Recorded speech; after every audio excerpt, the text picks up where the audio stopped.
Tears to Tiara II has arrived in the United States this week, published by Atlas USA. Europe will receive the title on November 11th, courtesy of NIS America. The game was developed by Aqua Plus, who typically specialize in visual novels, which will become more apparent a bit later on. It is the sequel to Tears to Tiara, which was only released in Japan. The sequel takes place in the same world, however, it features new characters. You play the part of Hamil, the sole survivor of Hispania's royal bloodline. 7 years ago, his father was killed for the crime of plotting a rebellion against the Empire. Being the son of a traitor, Hamil has been under heavy watch ever since.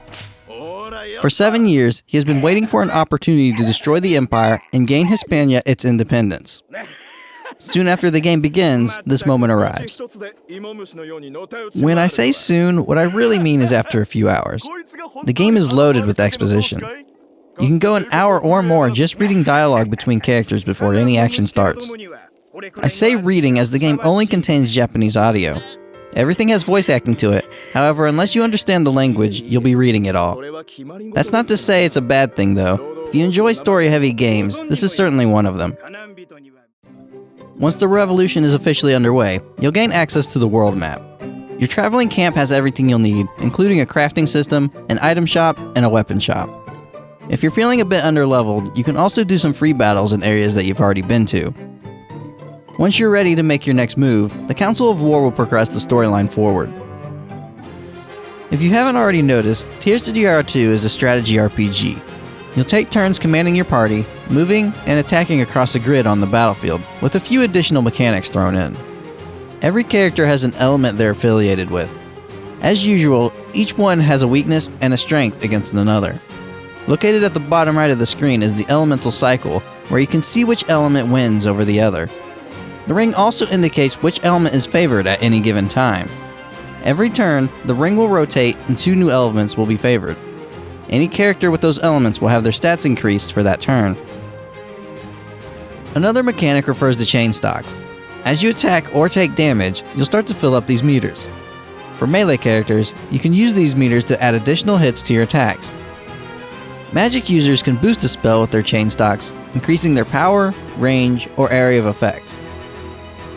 Hamil also has the ability to Awaken. At the bottom of the screen is his awakening gauge.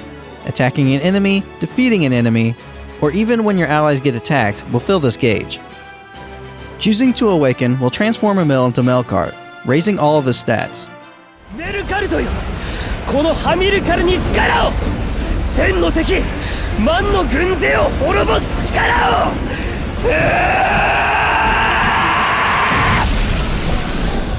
He can, however, go berserk, causing you to lose control of him.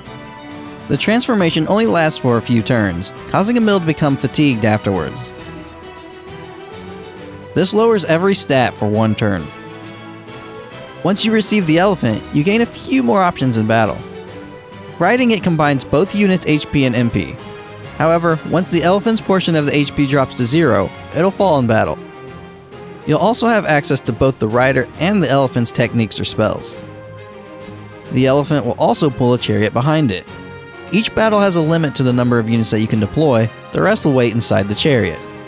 If anyone should fall in battle, you can replace them with any unit that is still inside. There's also the option to withdraw a unit into the chariot, recovering their HP and MP over time.